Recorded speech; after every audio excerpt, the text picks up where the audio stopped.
Hello everyone, welcome to my YouTube channel. आज की video में हम 7th क्लास की मैथमेटिक्स की वर्कशीट 8 के बारे में डिस्कस करेंगे और आज का टॉपिक है हमारा इंटीजर्स, जिसमें हमें पढ़ना है प्रॉपर्टीज ऑफ डिवीजन। तो सबसे पहली प्रॉपर्टी है हमारी डिवीजन बाय वन।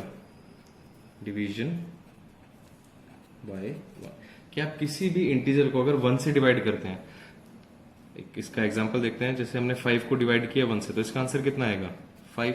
किसी भी इंटीजर को जब आप 1 से डिवाइड करेंगे तो आंसर सेम इंटीजर होगा। अगर हम इसे नेगेटिव इंटीजर भी लेते हैं कोई, लेट सपोज -10 डिवाइडेड बाय 1, तो इसका आंसर फिर भी क्या आएगा -10। तो आपको सिर्फ ये याद रखना है, जब आप 1 से डिवाइड करेंगे किसी भी इंटीजर को, अगर 1 से डिवाइड करेंगे तो उसका जो फाइनल आंसर होगा वो सेम इंटीजर होगा, चाहे वो प्लस का हो या फिर माइनस का। इसके बाद सेकंड है division by itself. Division by itself. Division by itself का मतलब क्या हुआ कि जब खुद से डिवाइड करना। कोई भी इंटीजर दिया, फिर से हमने लिया 5 को जब खुद से डिवाइड करेंगे, 5 को 5 से डिवाइड करें तो हमेशा आंसर कितना आएगा 1। इसी तरह से अगर हमारे पास नेगेटिव इंटीजर भी है -10, तो हमने कहा डिवीजन बाय इटसेल्फ। जो हमने इंटीजर लिया -10, तो -10 को -10 से ही डिवाइड करना है, तो आंसर कितना आ जाएगा आपके पास 1। तो जब आपने 1 से डिवाइड किया तो सेम इंटीजर आया, और सेम इंटीजर से डिवाइड किया तो हमेशा इसका आंसर कितना आएगा 1। इसके बाद नेक्स्ट है हमारा division by zero. Division by zero कि अब किसी भी इंटीजर को अगर आप 0 से डिवाइड करते हैं, तो किसी भी, जब भी आप इंटीजर को, ये हमने लिया 5 को 0 से डिवाइड किया, तो ये क्या होगा, एक मीनिंगलेस सेंस। इसके कोई भी मीनिंग नहीं होगी, ये है नॉट डिफाइंड। अब तक ये डिफाइंड नहीं हुआ, तो हम इसे क्या लिख सकते हैं, मीनिंगलेस। मीनिंगलेस। इसी तरह अगर आप 10 को भी 0 से डिवाइड करेंगे तो ये भी क्या हो जाएगा, इसके बाद भी क्या आ जाएगा, मीनिंगलेस। इसका भी कोई मीनिंग नहीं है। तो ये 3 प्रॉपर्टी पड़ी। इसके बाद नेक्स्ट है 0 is divided by any number. अगर हम 0 को किसी और नंबर से डिवाइड करें, 0 is divided by any number. अभी तो आपने 0 से डिवाइड किया, अब अगर 0 को हम किसी इंटीजर से डिवाइड करें, हमने यहां 0 लिखा, अब अगर इसको हम 5 से डिवाइड करें तो आंसर क्या आएगा हमारे पास 0। और अगर हम नेगेटिव इंटीजर से भी डिवाइड करें 0 को, तब भी आंसर हमारे पास कितना आएगा 0। नेक्स्ट प्रॉपर्टी है क्लोजर प्रॉपर्टी।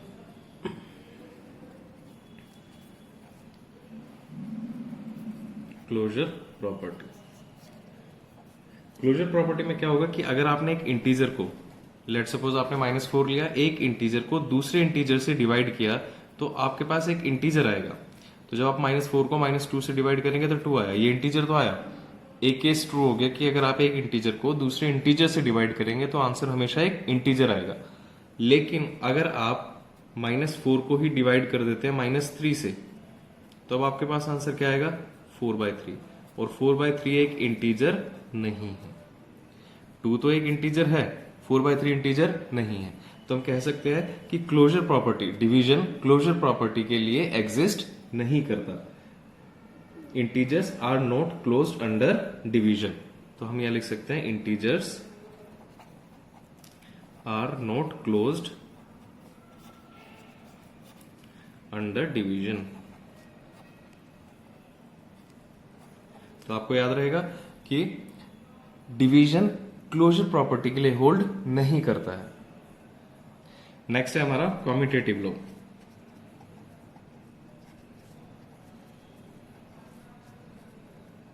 अब कॉम्यूटेटिव लॉ में क्या होगा कि अगर आपने एक इंटीजर को दूसरे इंटीजर से डिवाइड किया, तो आपने सेम -4 को -2 से डिवाइड किया, तो आपके पास आंसर आ गया 2। ये तो एक इंटीजर को दूसरे से डिवाइड किया इंटीजर है। लेकिन अगर हम इनकी डिजिट्स अब रिवर्स कर दें कि -2 पहले लिख दें और डिवाइड करें -4 से, तब आपके पास आंसर आएगा 1/2। क्या ये दोनों इक्वेशंस इक्वल हैं? तो ये इक्वल नहीं है। तो अगर ये दोनों इक्वल नहीं है तो हम इसमें भी सेम कहेंगे कि integers are not closed under commutative law.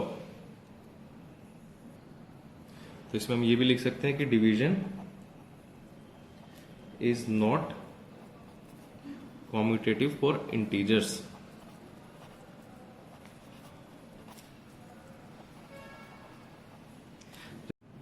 Next है हमारा एसोसिएटिव लॉ।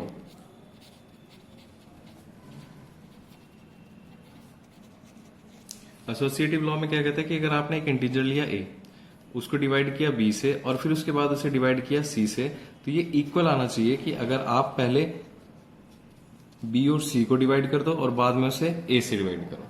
तो हम देखते हैं क्या ये इसके लिए ट्रू है या नहीं। तो हमने यहाँ पे वैल्यूज रख ली, लेट सपोज ए की -8 डिवाइडेड बाय 2 और यहाँ पे डिवाइडेड बाय, फिर यहाँ से लिख दिया हमने -2। तो जब आप इसे सिंप्लीफाई करेंगे तो -8 डिवाइडेड बाय 2 कितना आएगा -4 और फिर उसे डिवाइड करेंगे -2 से, तो इसका आंसर कितना आ जाएगा 2। अब हम चेंज करते हैं कि -8 को यहां रखा, डिवाइड, ब्रैकेट में आ गया 2 डिवाइडेड बाय -2। बस आपको क्या करना है, इनकी जगह चेंज करनी थी। पहले ए और बी को पहले डिवाइड किया, क्योंकि आपको पता है बोर्ड मास आपने पढ़ा है, बोर्ड मास का रूल पढ़ा है कि पहले हम ब्रैकेट सॉल्व करेंगे। तो हमने पहले ब्रैकेट में ए और बी को सिंप्लीफाई किया कि -8 को 2 से डिवाइड किया तो -4 आ गया। अब हम ये वाला ब्रैकेट पहले सॉल्व करेंगे, तो यहाँ पे से एज इट इज रखेंगे -8 डिवाइडेड बाय, अब जब 2 -2 से डिवाइड होगा तो कितना आ जाएगा -1 और -8 -1 से डिवाइड होगा तो कितना आएगा 8। क्या ये दोनों इक्वेशंस, ये और ये इक्वेशंस दोनों इक्वल है? ये दोनों इक्वल नहीं है। अगर ये दोनों इक्वल नहीं है तो ये भी एसोसिएटिव इसके अंडर होल्ड नहीं करेगा। तो इसमें हम क्या लिख सकते हैं, integers are not associative under division. Integers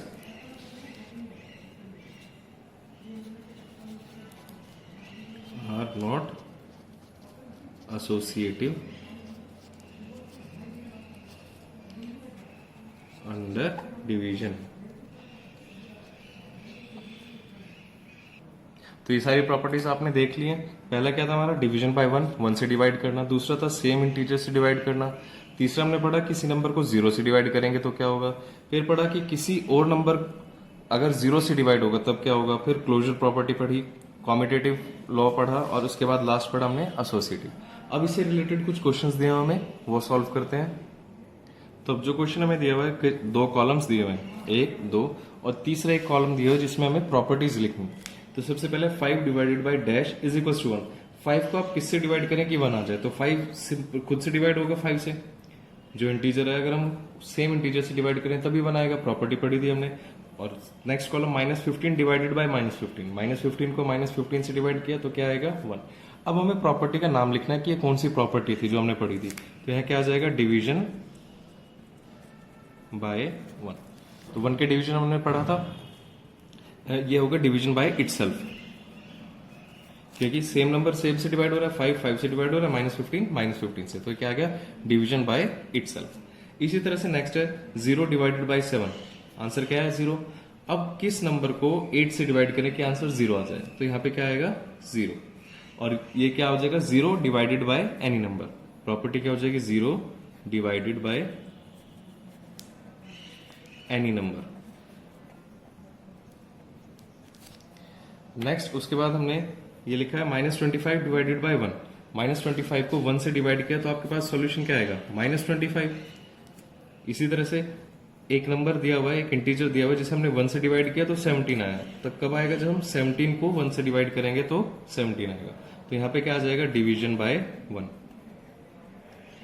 division bye. Next -100 divided by 1। अगर आपने -100 को 1 से डिवाइड किया तो आपके पास सॉल्यूशन क्या आएगा -100। इसी तरह से dash divided by 1 is equals to -45। किसी एक नंबर को 1 से डिवाइड किया तो -45 आया। तो यहाँ क्या आएगा, -45 को 1 से डिवाइड किया तब आपके पास -45 आया। तो ये भी क्या हो जाएगा डिवीजन बाय 1, डिवीजन बाय 1। अब 125 डिवाइडेड बाय डैश। अब यहाँ पे इस डैश में, इस फिल इन द ब्लैंक्स में क्या रखें कि 125 को जिससे डिवाइड करें तो आंसर मीनिंगलेस आए। तो वो क्या होना चाहिए यहाँ पे 0। हमने पढ़ा था कि किसी भी नंबर को अगर आप 0 से डिवाइड करेंगे तो आंसर क्या आएगा मीनिंगलेस। और जो प्रॉपर्टी हो जाएगी ये क्या आ जाएगा डिवीजन बाय 0, डिवीजन बाय 0। तो ये सारे क्वेश्चंस थे जो हमें टेबल दिया हुआ था कंप्लीट करने के लिए। अब next fill in the blanks दिया हुआ है। फर्स्ट क्वेश्चन है -100 divided by dash is equals to 100। क्या आप -100 को किससे डिवाइड करेंगे कि आपके पास 100 आए सॉल्यूशन। तो -100 को किससे डिवाइड होना चाहिए -1 से। इसी तरह से next part 50 divided by dash is equals to -1। अब 50 को किससे डिवाइड करें कि आपके पास सॉल्यूशन -1 आए। तो यहां किससे डिवाइड करेंगे -50 से। तो अगर आपको ये क्वेश्चन सॉल्व करना नहीं आता कि इसे सॉल्व कैसे करेंगे, तो हम इसे ऐसे लिख सकते हैं 50 डिवाइडेड बाय, यहाँ पे जिसे डिवाइड करना है वो हम x वैल्यू लेट कर लेंगे कि वो नंबर क्या है x, और इक्वल्स टू हमें क्या चाहिए -1। तो अब आप यहाँ से क्रॉस मल्टीप्लाई करेंगे, इसके नीचे हम 1 लिख सकते हैं, ये नंबर इधर जाएगा और ये नंबर इधर आएगा, तो ये क्या हो जाएगा 50 इज इक्वल्स टू -x, या इसे लिख सकते हैं आप -1 इंटू एक्स। अब ये 1 मल्टीप्लाई में इधर आएगा तो डिवाइड में, तो x की वैल्यू क्या हो जाएगी 50 अपॉन में -1, और 50 अपॉन -1 किसके इक्वल होता है -50 के, तो यहां से आप देख सकते हैं x की वैल्यू कितनी आ जाएगी -50। सेम ऐसे हम यहाँ भी सॉल्व कर सकते थे, -100 divided by x is equal to 100 के नीचे 1 लिख सकते हैं, तो ये इधर मल्टीप्लाई होगा, ये इधर मल्टीप्लाई, तो ये कितना -100 is equal to 100 multiply x। अब 100 मल्टीप्लाई में इक्वल टू के दूसरी साइड आएगा तो क्या हो जाएगा डिवाइड में, तो ये -100 divided by 100 is equal to x, तो ये कैंसिल होकर बचा -1, तो x की वैल्यू कितनी आ जाएगी -1। नेक्स्ट पार्ट देखते हैं। नेक्स्ट पार्ट में 26 divided by -13 plus -15 divided by -5 is equal to, जब आप 26 को -13 से डिवाइड करेंगे, 26 को -13 से डिवाइड करेंगे तो आपके पास क्या आएगा -2, क्योंकि 13 इंटू 2 होगा 26 और ये minus as it is, plus अब -15 को -5 से डिवाइड किया, जब आप -15 को -5 से डिवाइड करेंगे माइनस माइनस कैंसिल आउट हो जाएगा, 5 से 15 कितने पे कैंसिल होगा 3 पे, तो ये कितना बचेगा 3, और -2 + 3 इसका सोल्यूशन कितना होगा 1। आपको पहले भी वीडियोस में बताया था कि जब भी प्लस और माइनस दोनों साइन आएंगे तो आप हमेशा सब्ट्रैक्ट करेंगे, तो आपने 3 में से 2 सब्ट्रैक्ट करके 1 लिख दिया। अब हम चेक करेंगे बड़ा नंबर कौन सा है, 2 बड़ा है या 3 बड़ा है, जो भी नंबर बड़ा होगा, यहाँ पे आपको पता है इसमें 3 बड़ा होगा, तो 3 के आगे साइन क्या है प्लस का, तो ये नंबर किसका हो जाएगा +1। आप +1 लिखे या इसे सिर्फ 1 लिखे, दोनों सेम होगा, लेकिन अगर नेगेटिव आएगा तो नेगेटिव में हमें मेंशन करना पड़ेगा। नेक्स्ट पार्ट -101 डिवाइडेड बाय +1, ये है 101 + 1 डिवाइडेड बाय -99 + -1। तो जब आप इसे सिंप्लीफाई करेंगे तो पहले आप देख सकते हैं कि -101 + 1 है, तो जब आप -101 में 1 ऐड करेंगे तो एक प्लस का नंबर एक माइनस का नंबर हमेशा सब्ट्रैक्ट करेंगे, तो 101 में से आप 1 को सब्ट्रैक्ट करेंगे तो कितना आ जाएगा 100 आएगा, और नंबर चेक किया कौन सा बड़ा है 101, इसके आगे साइन है माइनस का, तो इसलिए हमने क्या लिखा है -100 डिवाइड -99 -1। अब आप देख सकते हैं दोनों नेगेटिव के हैं, दोनों नेगेटिव के हैं तो क्या हो जाएंगे ऐड हो जाएंगे, लेकिन किसके साथ ऐड होंगे माइनस के साइन के, क्योंकि दोनों के साथ है माइनस का साइन, तो क्या होगा -100। अब -100 को आप -100 से ही डिवाइड करेंगे तो आंसर क्या आएगा 1, क्योंकि अभी प्रॉपर्टी पड़ी थी ना डिवीजन बाय इटसेल्फ, कि -100 को -100 से डिवाइड किया तो आंसर क्या आया 1। Next question number third question में ये था हमारा क्वेश्चन सेकंड। थर्ड क्वेश्चन में हमें दिया इन एन ऑनलाइन टेस्ट, एक टेस्ट है ऑनलाइन टेस्ट है जिसमें +3 मार्क्स हैं उसके करेक्ट आंसर के, और -1 मार्क्स उसके डिडक्ट हो जाते हैं रॉन्ग आंसर के। तो अब एक बच्चे का जो टोटल स्कोर है, टोटल स्कोर जो है वो है उसका 20 मार्क्स, टोटल स्कोर है 20 if he answer 12 questions correctly. उसके जो करेक्ट क्वेश्चन दिए हुए हैं, करेक्ट क्वेश्चन कितने हैं उसके 12। अब 12 उसके सही क्वेश्चंस है, उस 12 उसने जो क्वेश्चंस करे हैं वो सही करे हैं बिल्कुल, और उसे 20 मार्क्स मिले हैं। आपको बताया 3 नंबर उसके करेक्ट आंसर के हैं, जब वो करेक्ट आंसर लिखेगा तो उसे 3 नंबर मिलेंगे, अगर उसका आंसर गलत हो जाएगा तो उसके -1 कट जाएंगे। तो इन क्वेश्चंस को आप सॉल्व कैसे करेंगे, हम लेट कर लेंगे कि करेक्ट क्वेश्चन कितने उसके x और रॉन्ग क्वेश्चन कितने उसके y। करेक्ट है x, रॉन्ग है y। तो जब आपके पास करेक्ट है 12 क्वेश्चंस उसने करेक्ट करे और एक क्वेश्चन के 3 मार्क्स है, तो हम क्या करेंगे 12 को 3 से मल्टीप्लाई कर लेंगे। जब हम मल्टीप्लाई करेंगे तो हमें ये पता चल जाएगा करेक्ट मार्क्स कितने हैं टोटल, और उसमें से हमें डिडक्ट करना है। क्या डिडक्ट करना है रॉन्ग आंसर्स। रॉन्ग कितना है -1 है, और कितने आंसर्स उसने गलत करे होंगे, क्योंकि यहाँ पे तो हमें करेक्ट का दिया हुआ था कि उसने 12 क्वेश्चन करेक्ट करे, इनकरेक्ट की हमें कोई वैल्यू नहीं दी, तो हमने क्या लेट कर लिया कि इनकरेक्ट उसने कितने करे y क्वेश्चन। इन दोनों को भी मल्टीप्लाई करेंगे तो क्या आ जाएगा -y। जब इन दोनों को ऐड किया तो हमारे पास आया 20। इन दोनों को जब हमने ऐड किया तो हमारे पास कितना आया 20।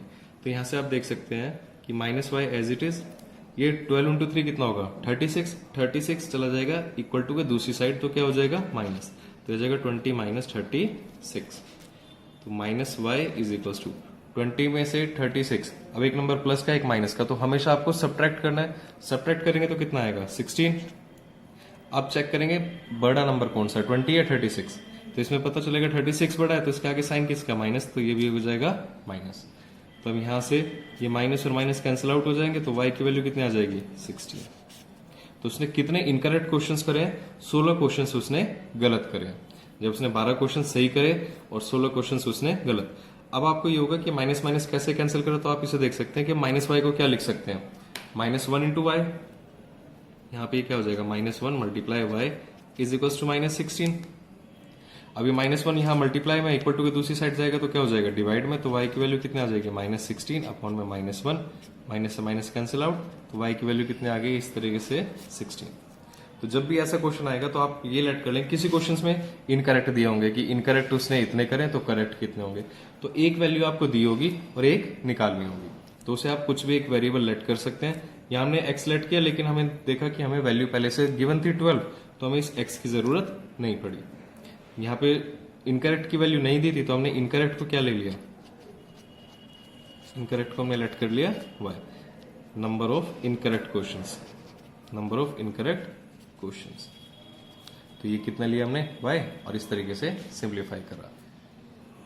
वीडियो को लाइक करें, शेयर करें और चैनल को सब्सक्राइब करना ना भूलें। रेगुलर अपडेट्स के लिए आप बेल आइकन को भी प्रेस कर लें। Thank you.